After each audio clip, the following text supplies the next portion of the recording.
This is a long video, all right? But it's really important to sit through and listen to this guy, all right? So the only way you hear about this court or Supreme Court back in 1905 is always on the benefit of the government or the people that have high praises for the government or to the Supreme Court. I'm not an attorney, so don't take this as a legal advice of any sorts. Never look straight forward. Always look around you. And this is a learning video. Okay. I'll try to get this to stand out a little bit more. Wow.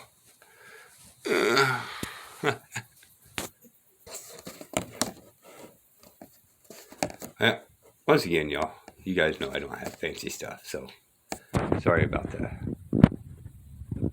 how to do this. Whoopsie. All right. Hey, this is Okay. Let's do this all over. Well, I'm not all over. I'm tired. My grandbaby's been sick for a good couple of days and not getting any sleep. But this is important enough, okay? So, they're using the 10th Amendment, but in all actuality, it's the 14th Amendment. And they're using the 10th Amendment when in all actuality, it's actually martial law, Rule 3. All right? Now, everybody wants to bank on the Supreme Courts every time we turn around. However, let's bank on this. The Supreme Court, during World War II, said it was okay to rustle up all the Japanese and put them in prison camps while they were in war. Okay? But the Supreme Court said it's okay. So, we look back on this. So, was it okay for this, right? And this guy will kind of pick and choose in there of a man's point of view and not the government's point of view, or somebody kissing the government's butt. Okay? So you're going to have to take this with a grain of salt. He's not going to read the whole thing. It's big and all that kind of stuff. But he's just pointing out some obvious facts in there, and I never read it. Okay? But we all bank on the Supreme Courts, and let's just say we're at war with England. Well, according to the Supreme Courts, anybody that's an Englishman or came from there has to go to prison camps. All right? If we go to war with Chinese, then all Chinese has to go to prison camp. All right? Anybody that is Jewish would have to go to prison camp. Anytime we're in war with any other countries, wink, wink, then it is okay by the Supreme Court that you could be in imprisonment while there's war going on, right? So, let's proceed forward on this. Keith Boykin. I don't know if I remember who this guy is. Let's see. Keith Boykin. How many followers does he have? 252,000. So he's got 250,000 followers on Twitter. He says the vaccine mandates don't violate the 10th Amendment. I don't care what the vaccine mandates do or don't violate in regard to man's law. My question is, does it violate human rights? Is it a man telling another man what he should or shouldn't do with his own body? The answer is yes. Therefore, it fails the test of natural law. It fails the test of the golden rule. I don't care what Cornell University says. I don't care what the 1905 decision in Jacobson versus Massachusetts says. I don't care what the Supreme Court says. I don't care if there's the majority consensus that, oh, yeah, it's okay for us to foist these VXXs on you. Matter of fact, I want to show you what this says because he only puts part of this Cornell.edu education thing from the 7-2 majority decision against Mr. Jacobson, who said basically, hey, I've been VXX harmed, and I stand behind the Fourth Amendment, that the right to be secured in my person's, houses, papers, and effects, and you can't come in. The state has no right, no legitimate right to tell me what I should and shouldn't put in my own body. And that includes you can't even charge me $5 if I refuse. You don't have the right. It's not legitimate. It's a violation of natural law, and I'm standing on that. The Supreme Court said, no, you don't have carte blanche with freedom. This isn't this isn't unbridled freedom. Guess what? Yeah, human beings have unbridled freedom. Where your freedom stops is when you try to use your freedom to harm somebody else. So let me show you this. It's pretty interesting, the wording that they use, because they try to use their grasp of the English language to hoodwink the masses and get their fingers to be pried off of the tree of liberty, which must be refreshed from time to time with the blood of patriots and tyrants, by the way, according to Jefferson. It says the authority of the state, which, by the way, the state is that great fiction by which everyone seeks to live at the expense of everyone else. The state is a fiction. The authority of the fiction, it might as well read, the authority of the fiction of the fiction, to enact this statute is to be referred to what is commonly called the police power, which, by the way, is another fiction. The state is, what is the state but a group of people? The state isn't some enigmatic, godlike being. The state? What is that? It's just this group of people who says that they reserve the right to tell other people what they can do with their own lives. And if you don't submit to it, then we reserve for ourselves the right to punish you, and you can't say anything about it because we're right and you're wrong. That's nonsense. That's fiction. There's no such thing as the state. There's no such thing as police power. It's all fiction. There are psychopaths who like to think they have police power and actually use their power and their... Okay, I just want to bring up something right quick, y'all. Now, the Supreme Court already says peace officers have no responsibility to protect you, right? But this Supreme Court says that they had to protect you. So just with this Supreme Court and the one that says that they don't have to protect, that's conflict. That puts both these Supreme Courts at odds, which means it's null and void. Just saying. Resources to come against you. So nevertheless, a power which the state did not surrender, never had, because it can't, because it doesn't exist, when becoming a member of the Union or the Constitution.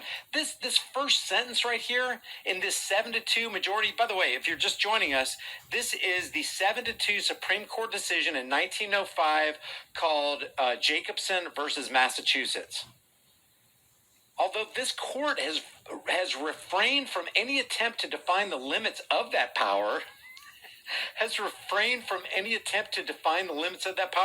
just take our word for it. Nope, that's not the limit. No, that's not the limit. No, that's not the limit. So it's an indefinite, unlimited power? Is that what they're saying? This fictitious organization filled with psychopaths and evil people has no limit? So you've refrained any attempt to define those limits? That's lunacy, man. That's lunacy. And sometimes I think the lawyers who read this jargon with all these 25-cent college words are just, I mean, can they really not see? One more thing. At this time, this is when bar unions actually invaded the United States.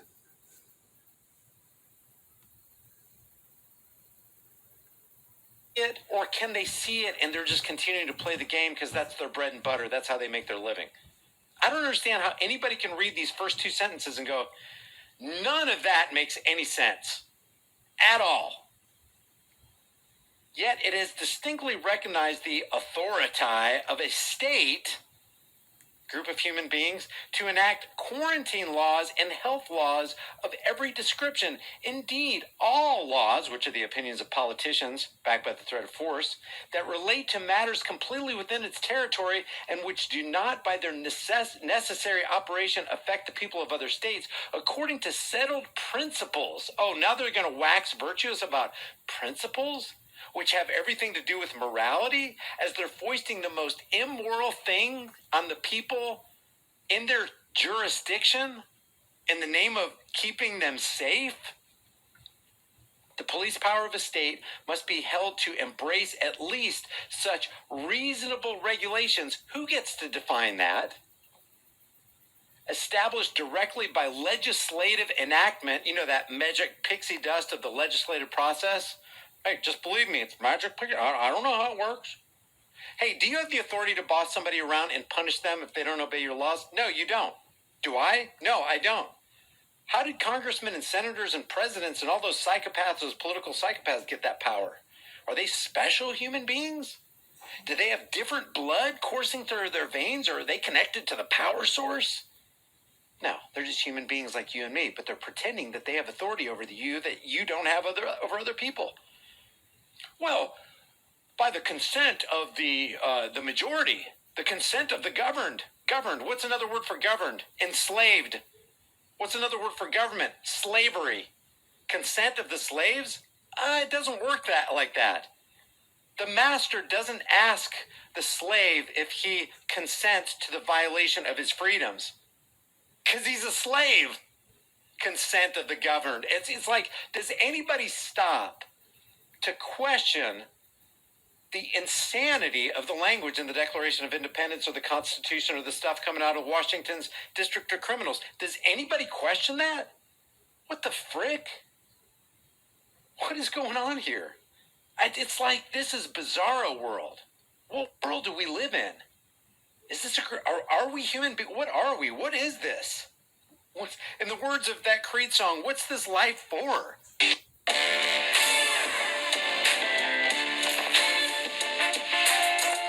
Too many taxable investors don't think taxes are a problem. They don't know how much taxes are really costing them.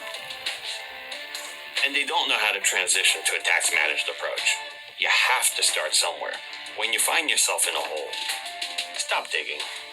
Think about it this way.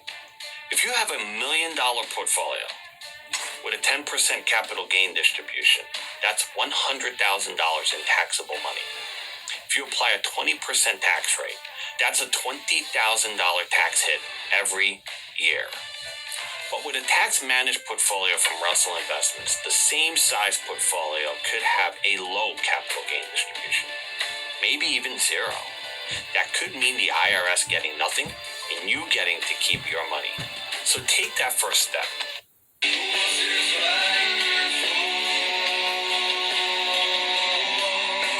As will protect the public health and the public safety. Oh yeah, that's all about that. Hey, and it's necessary that we need to carve out for ourselves rights and authorities that you don't have so that we can come and protect you. It's necessary. That necessity that's the plea for every infringement of human freedoms, that argument of tyrants, that creed of slaves, that necessity. It's equally true that the state may invest local bodies called into existence for purposes of local administration with authority in some appropriate way to safeguard the public health and the public safety. So, you know what? That's their get out of jail free card. The reason I can take your liberty from you, the reason I can come into your life and invade you in an unwelcome fashion, the reason I can steamroll over any consent that you may or may not have, the reason I can violate you is obviously for your safety. It's obviously for the good of humanity. What? The mode or manner in which those results are to be accomplished is within the discretion of the state. Well, of course it is. That's the only way it can be brought into being. But the only way it can truly gel in society is if the masses are on board with it. Because remember, it's easier to deceive the masses than it is to convince them that they've been deceived. That's why we're in the quandary we're in right now. Because most people don't just stop and go, hold on a second. I am not I am not afraid to say, guys, and I'm saying this to you right now. I'm not the sharpest knife in the drawer. I've often told you that I'm probably not even good enough to be in the drawer or in the vicinity of any kitchen so that I can be used as a tool. So I personally have to slow down and go, what the hell does that sentence mean? I can't just go on and go, let me look off your paper. What answer okay, I'll put the answer you got. Or like that Ash experiment where they have one person who's not in on it and they have these 4 lines. 2 of them are clearly parallel to each other and the same height, but all the other people put the wrong answer. So the person who's not in on it puts the wrong answer because everybody else did, and he was pushed by peer pressure. I suppose I could be that guy, but I can't be. Like because you have to be honest with your own heart. It's like, I don't care what they put on their paper, and I'll take the chance of being wrong and sneered at and condemned by the majority because I didn't pick their answer. But gosh darn it, those 2 lines are not parallel. They're not the same height. If you don't know what I'm talking about, look up the Ash experiment. I mean, we should have known back in the 1970s when Stanley Milgram did his Milgram experiment, and 65% of the people delivered the fatal shock of 480 volts or whatever it was. 3 times! Knowing that the person on the other side of the partition was suffering, or at least they thought they were. They didn't know any different. They thought they were actually killing somebody for getting the wrong answer because the authority in the white lab coat said, no, we got to go on with it. That's what we got to do. Those are the people we live with. 65% of them would deliver the fatal shock to you because you got the wrong answer because some authority told them to. That's how come everybody's bowing down at the altar of Jabbo. That's why societies crumble, because nobody can think for themselves, because it's a little bit more difficult to live in a world where you got to like sift everything through knowledge and common sense and logic.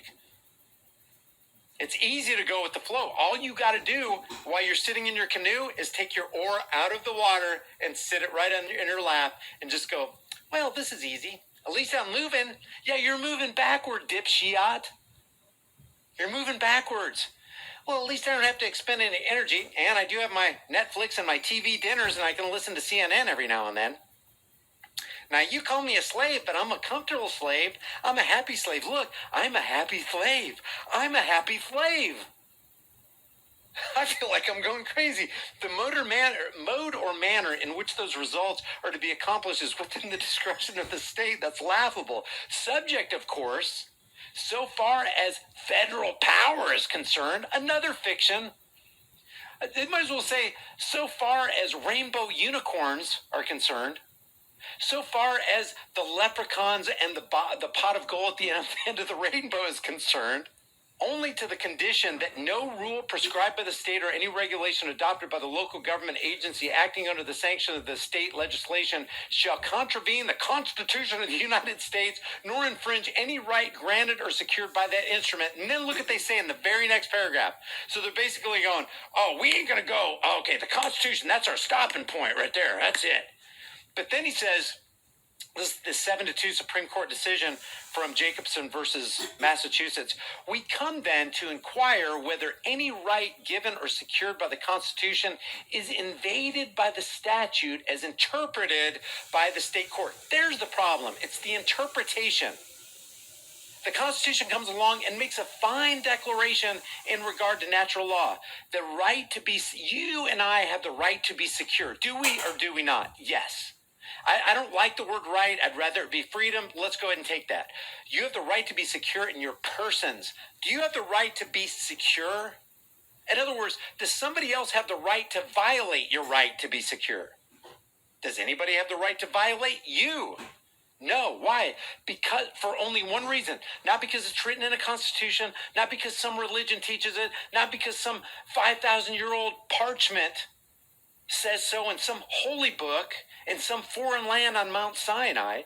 It's because that person who's violating the other guy wouldn't want that action done to him, and he knows it, unless he's a liar or a psychopath. No, I want people to hurt me. I want people to steal all the things that I've worked for. I want people to harm my family. No, you don't. Or you're either lying or you're just insane. Because nobody who's sane and telling the truth wants that done to them. That's what makes it wrong. And that is objective. That is illogical. That's according to human compassion and what we know is the golden rule. You don't need the Constitution. So when I say, hey, I applaud at least parts of the Fourth Amendment, you have the right to be secure in your person's houses, papers, and effects, I totally agree with that. That's why I like the Second Amendment, because it's in accordance with your desire to have the power, no matter what that power is, to protect yourself and your family. A well-regulated militia being necessary to the security of a free state, whether a geographical state or the state of your mind, I'm convinced. The right of the people to keep and bear arms shall not be infringed. That is the moral high ground. I don't even see how you can get more moral than that. I don't even see how you can make a logical argument where you're not lying or just insane or you just want to spew talking points. You have the right to protect yourself. You have the right to protect your family. You have the right to unleash hell if you need to protect yourself and your family. If you're not violating the rights of others, if you just want to be left alone, but people are messing with you, grab the gauntlet of Thanos and snap your fingers and be gone with that guy. It's even more than you have the right to keep and bear arms. Nobody's got a right to keep you from keeping and bearing arms. That's really what it's about. And everybody knows that. Everybody. Even people who are anti-gunners. Even people who come out against the NRA. Guess what? I'm against the NRA too, Karen. The defendant insists that his liberty is invaded when the state subjects him to fine or imprisonment for neglecting or refusing to submit to VAXX. Everybody knows that to be true. Nature screams out, yes, the defendant does insist that his liberty is invaded when the state subjects him to fine or imprisonment for neglecting or refusing to submit to big pharma. What do you mean you can violate my rights if you declare public emergency? Even if there was a real public emergency, that doesn't give any other human being the right to take away the freedoms from another human being. If people are dropping like flies in the streets and you have to step over 50 bodies to get to work, it's never a justification to steal the rights of somebody else away. Because historically, we know when that happens, the bodies really start piling up when the freedom goes away.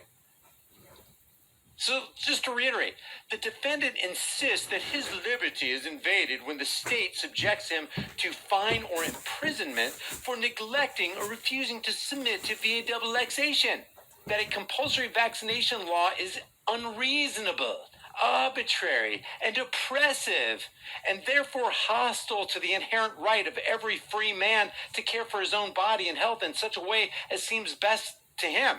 And that the execution of such a law against one who objects to vaccination, no matter for what reason, is nothing short of an assault upon his person, a frickin' man.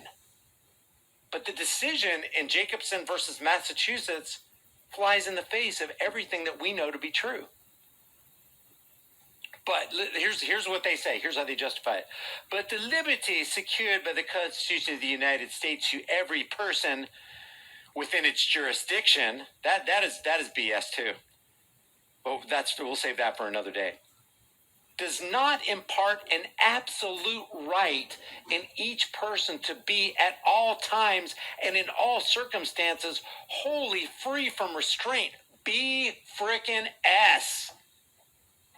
It does exactly that. And to ever violate that is, in and of itself, an act of evil on the person who will violate somebody else's rights. I don't care if it's a 7-2 decision. I don't care if it's a 9-0 decision. I don't care if it's a 9-0 decision from the Supreme Court and 99.9% of Americans agreed with it. It's still not right. You know what that's called? A republic. That's what it's called. And we're stuck in this democracy of martial law. And you take the moral high ground by resisting the 99.99% and the Supreme Court, black robe Supreme Court tyrants. There are manifold restraints to which every person is necessarily subject for the common good. So says the tyrants. They get to operate above their own laws and above their own edicts and above their own judgmental decisions. On any other basis, organized society could not exist with safety to its members. They're basically saying that dangerous freedom cannot be allowed, and they're calling it an absolute right. Guys, as a human being, you have the absolute right to defend yourself. You have the absolute right to be secure in your person's houses, papers, and effects. The moment you lose that absolute right is the moment that you violate somebody else's rights, which they are actually making the judgment to be able to do to Jacobson. And they did. He didn't end up, according to the story, he didn't end up getting the VAXX, but he did end up getting charged the $5. And I don't care if it's 5 cents. It's immoral. The sum of money that he was charged is not the issue. The principle is them violating his rights is charging him a penny is a violation of his rights. And that shouldn't be accepted. Because as soon as you start accepting those little bitty incremental microscopic intrusions on your freedoms, it just swings the tyranny goes, that's all I needed to take a foothold. I just needed that seed to just drop on the dirt, because I know one day that's going to be a redwood tree of tyranny and nobody will be able to resist it. It doesn't matter if he was charged 5 cents or $5. It doesn't matter if the 1905 $5 is a 2021 $178.57. The principle is this is a violation of this guy's rights. And if his rights can be violated, then your rights can be violated. And that's why it's so important to champion the cause of freedom, because you're not just doing it for yourself, you're doing it for everybody. Because an injustice done to one man anywhere is injustice done to all men everywhere. Everywhere. And as soon as you give tyranny a foothold, my God, it's like, Katie, bar the door, man. It's only a matter of time before tyranny takes over the land and freedom does not exist anymore. Then you've got this Big Brother dystopian 1984 George Orwellian nightmare on your hands. Kind of like what's unfolding before our eyes right now. There are manifold restraints to which every person is necessarily subject for the common good. How many times have we heard that? Brian, it's for the common good. You got to let go of a little bit of liberty so you can get some politically promised security. You trust the parasites in Washington's district criminals, don't you? What's wrong with you, boy? They're just psychopaths. On any other basis, organized society could not exist. Society can't exist, according to the Supreme Court tyrants. With safety to its members, society based on the rule that each one is a law unto himself would soon be confronted with disorder and, God forbid, anarchy. Anarchy is not chaos. They don't even know how to use the word anarchy right. Anarchon, without rulers. It does not mean chaos anywhere in its etymology. I don't care what Merriam-Webster said and how they try to twist the word around. Chaos is chaos, anarchy is anarchy, and never the twain shall meet. And it doesn't even have the connotation of without rules. It doesn't mean that an anarchist society is without rules. It just means it's without rulers. Does it mean that there will be no leaders that rise up to lead the masses? No, but a leader is not a ruler. A leader doesn't even want to be a ruler. He doesn't want to be a governor. He doesn't want to be a controller. He doesn't want to be a plantation representative. He doesn't want slaves under him. He just goes, hey, you know what? Apparently I have some wisdom. People want to follow me, and I'm going to lead them in the right direction, but I have no desire to govern and rule them. I have no desire for a horde of slaves to be under me. I am of them, they are of me, and if I happen to be a leader, that's fine. There's nothing wrong with leaders. There's everything wrong with rulers. Real liberty for all could not exist, according to the tyrants of the Supreme Court, under the operation of a principle which recognizes the right of each individual person to use his own, whether in respect of his person or his property, regardless of the injury that may be done to others. Says you. If somebody just says, hey, you're injuring others, therefore we need to take away your liberty, which is exactly what we're seeing right now, that is unacceptable and evil. Take our word for it. You're a national.